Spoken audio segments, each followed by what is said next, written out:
Здраво и добро дојдовте уште едно видео, каде што ова видео ќе збориме за влијанието на допирната површина врз брзината хемиската реакција. И пред да преминеме на хемија, ќе идеме малку математика. Ќе биде многу лесно, не се плашете. Значи првично, ако земеме една коцка, така ќе ја земеме вака, ќе ја нацртам у 3 димензии. Земеме една коцка. Таа има одредена површина, така овие страните се сите имаат одредена површина, S ќе ја бележам. И внатрешноста всушност е волуменот, така дека може вака со испрекинати линија направам. И onda има некој внатрешност која е волуменот на коцка. Значи овие страните всушност беа ќе бележиме со S, така површината е тоа на страните и можеме дури да го измериме работ, така колку е работ. И тој ќе обележиме со L како length, должина на страните. Сега наместо да цртам цело време у 3D, ја ќе цртам у 2D. Така, значи нема да цртам котка, но ќе цртам квадрат. Вака ќе биде како само 2D, како една страна само гледаме. Така, значи ова беше во 3 димензии, ја ќе оцртам во 2 димензии, ама истиот концепт ќе важи. И сега ќе видиме што е тоа.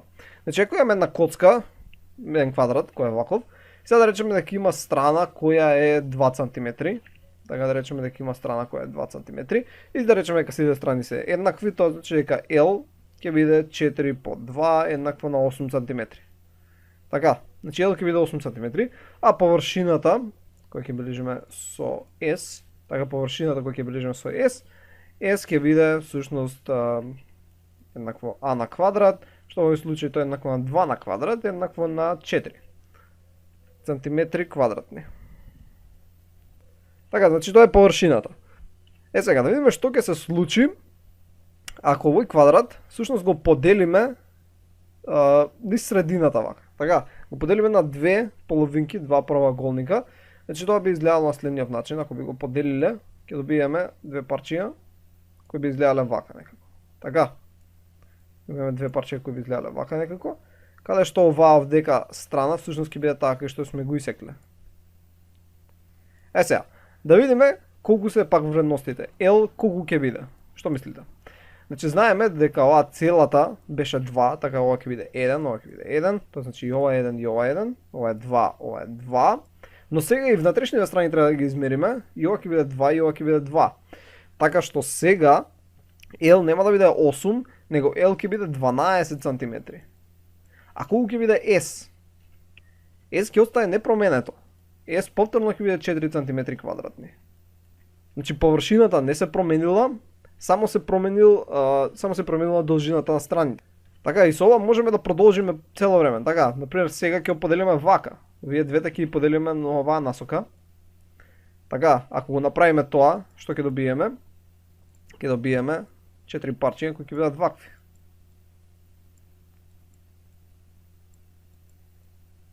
Така, каде што ова вака ќе биде таа новата страна вака што сме исекле, кај што бележам со црвена, а со бела боја ќе биде таа преходна или што ја исековме. И сега видиме колку ќе биде L. L сега ќе биде, имаме 4 коцки каде што сите имаат страна 1 за сите. Тоа е значи 4 по 4.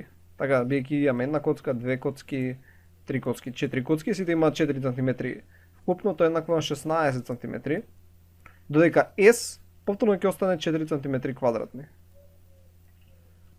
И можете да видите одредена работа која се повторува дека при секое сечење, напречно сечење, бидејќи започнавме од квадрат кој има еднакви страни, така што при секое сечење L се зголемува за 4, така, значи N од L ќе биде еднакво всушност на, или, вака ќе запишеме, LN е еднакво всушност на LN минус 1 плюс 4 сантиметри.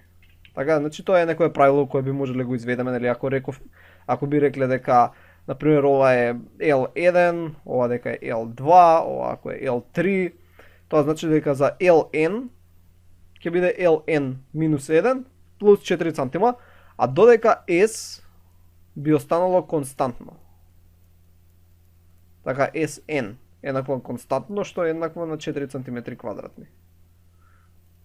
Сега, кога го знаеме ова, дека површината не се зголемува, само се зголемува периметарот, тоа истото можеме да го аплицираме на 3 димензии, само што кај 3 димензии ќе се зголемува L, така, L ќе расте, ќе се зголемува S, површината ќе расте, но во овој случај волуменот ќе останува константен. Волуменот нема да се промени без разлика колку ја цепкаш коцкава. Така, без разлика колку ја цепкаш коцкава, волуменот секогаш ќе остане исти. Значи само се зголемува површината и се зголемува периметрот, но нас не е важен периметрот, значи само гледаме дека површината расте, а волуменот останува константен. И ова е важно. Зошто?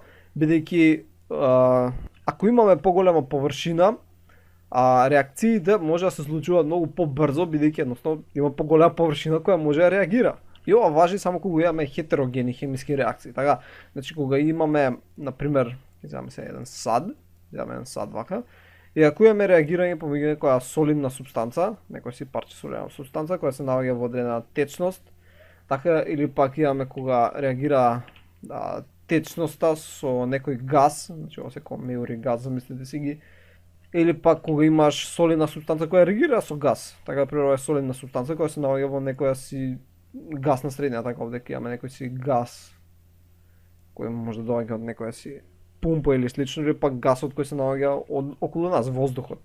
Да видиме зошто всушност е важно. Например, ако земеш едно парче од солидна материја, да речеме дека е коцка, мислам квадрат, и сега ако е целото такво, значи не е раситнето, не е распрашкано, во тој случај само атомите кои се наоѓаат овдека по рабовите, така ова замислете си го нормално дека е у 3 димензии, ама јас го цртам како дводимензионално за да биде полесно. Значи само атомите кои се наоѓаат на работ ќе можат да реагираат. Сега на пример, ако ова треба да се запали, така и користиме оган за да го запалиме, потребно е околу да има кислород. Така потребно е околу да има кислород, со цел да се направат оксиди, со цел да реагира, така. Во овој случај само атомите кои се наоѓаат овдека површината би можеле да реагираат. А тоа можеби не е доволно. Односно можеби е доволно, ама ќе треба многу подолго време дури се загрее до потребната топлина, до потребната температура, да се пренесе одредено количество топлина, со цел да започне реакцијата или пак воопшто нема да започне. Или пак можеби само овие тука ќе реагираат, така, ќе се направи оксидот, и после тие ќе бидат еден вид бариера за тие кои се наоѓаат внатре. И тие кои се наоѓаат внатре всушност ќе бидат као затворени од овие кои реагирале и нема ништо да се случи. Реакцијата ќе биде многу кратка, нема целото парче да реагира, така само површината парче ќе реагира и само ќе изгори, а внатре ќе биде се уште материјалот од тоа синава супстанца која нема да биде, кој не изреагирал. И баш затоа, например, кога се горат дрва во ќумбе, така имаш дрво, многу полесно горат кога ќе ги исцепкаш, така. Например, кога ставиш цел трупец, тој ќе треба многу време дури да се запали, така. Ако го исцепкаш на помали, така го исечеш на неколку делчиња и добиеш како парчиња малечки кои се, така или уште помали даски, добиваш уште помали парченца некои, од овдека ќе се скрши некое парченце, така, ќе добиеш некој си мало парче, и кога ќе раситниш така на помали делчиња, има многу поголема површина, така, ако на почеток дрвото било вака, и површината која може да го фати огнот е само оваа, така, сега може да пресметаме колкава е површината, тоа е еднакво на 2 по R по P, ама нема да правиме. Едноставно се заклучува дека, например, ако ова е површината која моментално го зафаќа огнот, ако го исцепкаме, ќе добиеме следно. Така ќе добиеме парчиња кои ќе бидат вака едно парче, друго парче, трето парче, четврто, пето, шесто, седмо, осмо парчиња од дрвото и сега огнот може да влезе помеѓу сите овие и површината која ќе ја зафати е многу поголема. Така ќе зафати многу повеќе атоми и тука може да влезе уште повеќе кислород, така кислородни атоми ќе влезат измеѓу, ќе може се тоа да реагира и ќе може многу полесно да се запали дрво. И најголем дел од супстанците може да горат ако има доволно голема допирна површина. Сега мислам дека железото не може да гори, ама може ако го направите како свила тенко, како мрежичка да биде целото, и железото може да гори. Ќе ставам линкови во дескрипшенот на ова видео да видите како некои супстанци може да горат, дури брашното, знаете, брашното што се прави леб, вака да го ставиш у лажица, да го запалиш, нема нешто многу да гори, ќе се запали само можда од надвор, ама ако го распрашкаш, мислам тоа е распрашкан ако го распавташ, така да биде како облача се направи, тоа ќе се вивне на голема топка пламен. Мислам, не го пробувате тоа дома, зашто е опасно, само некој ако се разбира. Добро, се надам дека од прилика го разбирате концептот на допирна површина. Во видеата кои ќе ставам ќе бидат се тоа прашкасти супстанции најчесто, кои можеби се мешаат со некоја течна супстанција, најчесто се прави некој си пламен. Сега на некој можеби ќе ви биде чудно како од две течни супстанции се прави огин или како од две суви супстанции се прави огин, која нема никаква запалка. Но тоа се екзотермни хемиски реакции, ослободуваат енергија и нема врска горат. Нели затоа и во например динамит или сите на кои ги гледате барут, тоа е убаво испрашкано. Например во парчињата што се динамити, внатре има барут или некој си друг материјал. Секогаш тоа е убаво испрашкан, да има што поголема допирна површина, нели, кој ќе се разбие да може направи поголема експлозија, бидејќи како парче тоа нема многу да реагира. Добро, се надам дека научивте нешто. Значи повторно зирате ги видеата кои ги ставам во дескрипшенот на видеото. Најважното што беше да сватите е како всушност се зголемува допирната површина, што мене порано не ми било јасно, односно прв пат кога го слушнав тоа, кога го прашкаш, нели ако е цврсто и да го распрашкаш, да го расечкаш, се зголемува допирната површина. Викам, како се зголемува, исто е, пак тежи 1 кило и преходно и сега. Како се зголеми допирната површина, но всушност се зголемува допирната површина. Видовте примерот.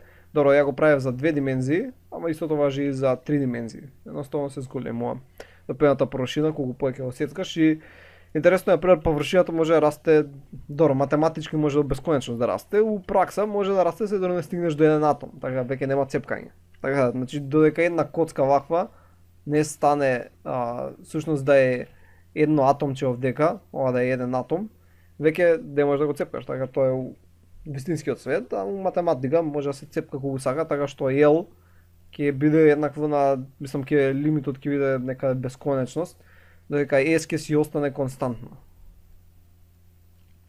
Што е интересно. Добро, тоа беше се за ова видео, се надам дека научивте нешто ново и ќе се видиме во наредното видео. Довидување.